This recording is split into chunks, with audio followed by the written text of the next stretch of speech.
Imagine with me that tomorrow, on our way to work or school, we're involved in a car accident. You wake up to find that you've lost the use of your legs. Just take a moment to realize what effect this might have on you, your family, and particularly your caregiver.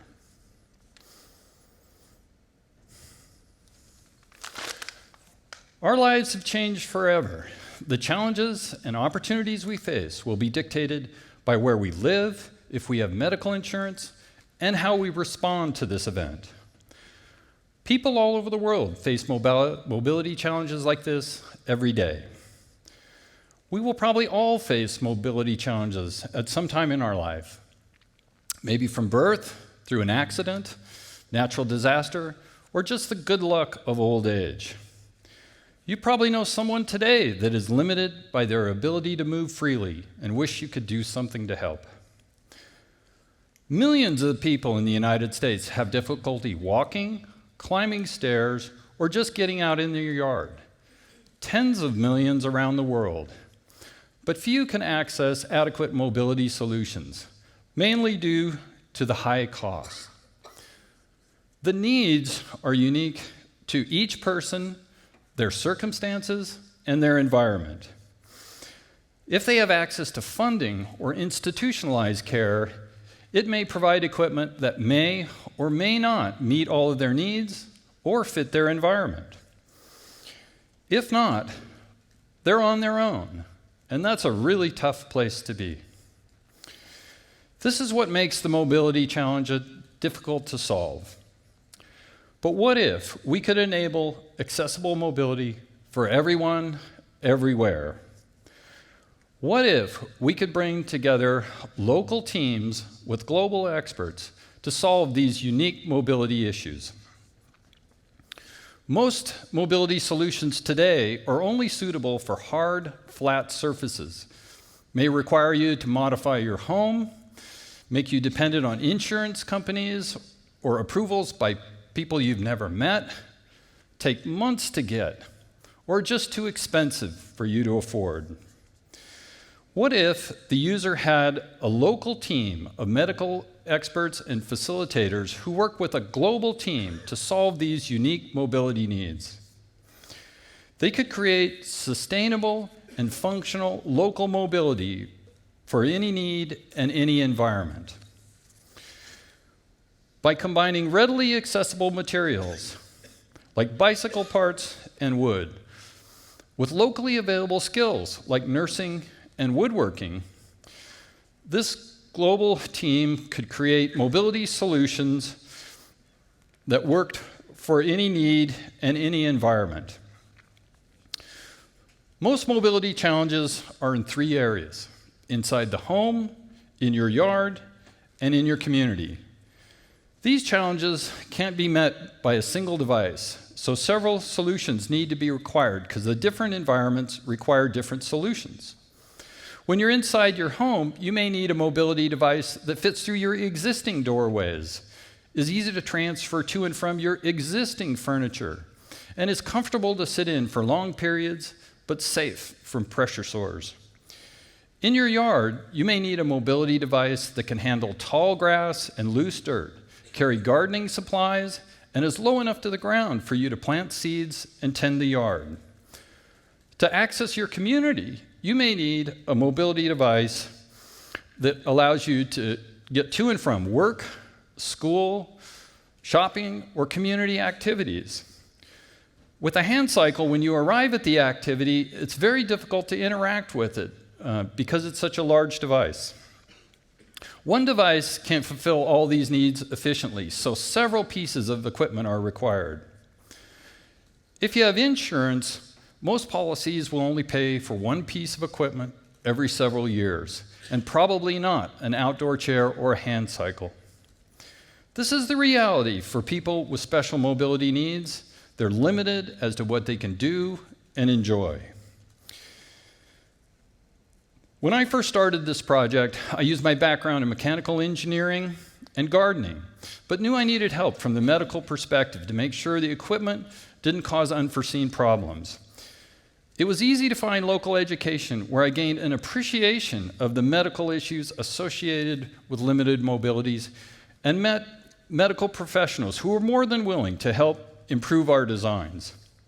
They helped us understand that just because we could enable someone to do something, the unintended consequences might cause harm if we didn't incorporate sound engineering and medical practices. This led to the do-it-together approach. Rather than doing it yourself, the do-it-together approach brings multiple people's expertise to the project and improves the designs and the outcomes, and is frankly more fun in the process. The do-it-together approach integrates the user, local facilitators, local medical professionals, and global design experts to solve these unique mobility needs. This approach was key to providing accessible mobility in my community.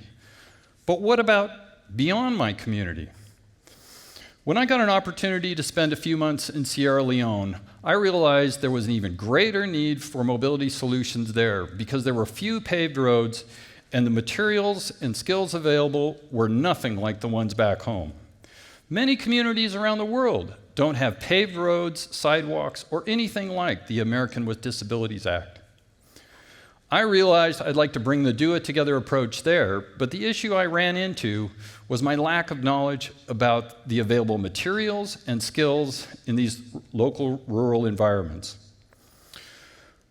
When we first started making mobility devices, we used bicycle parts and metal tube for the frame. My dad was an electrician, so I had the tools and knew how to bend metal pipe.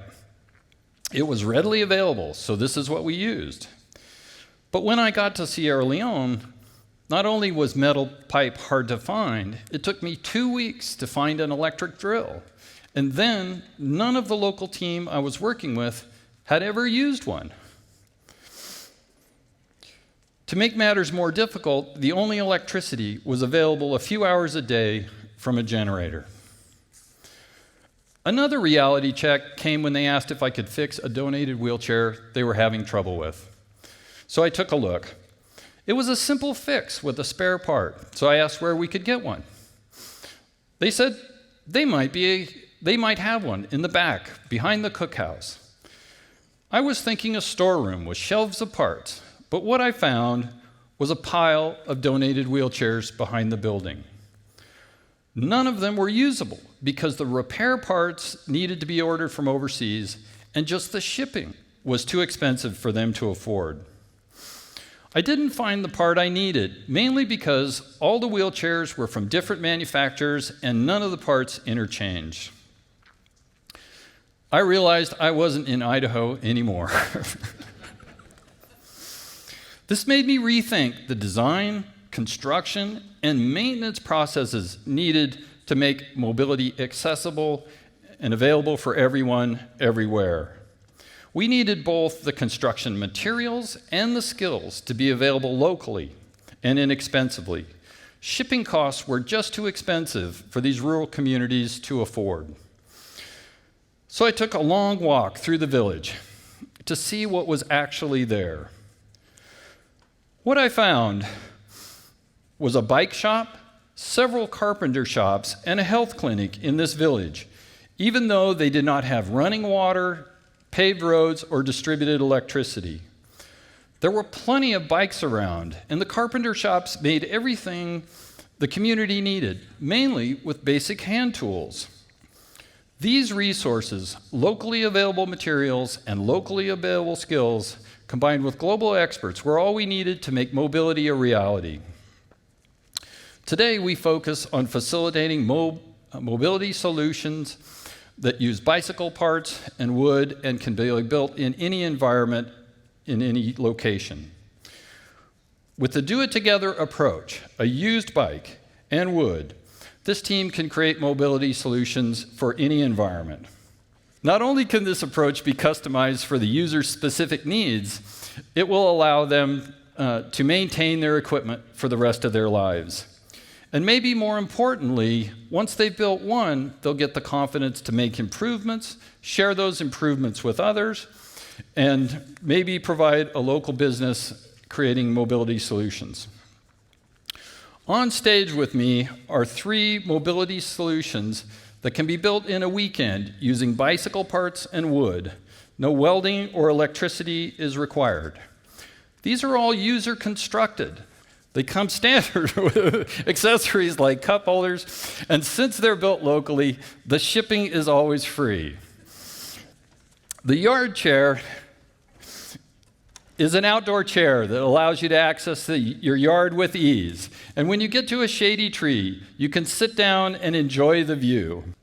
The Go is a gardening off-road wheelchair that lets you get out into your yard and throughout the community. It's built by taking a standard indoor chair and converting it to an outdoor chair.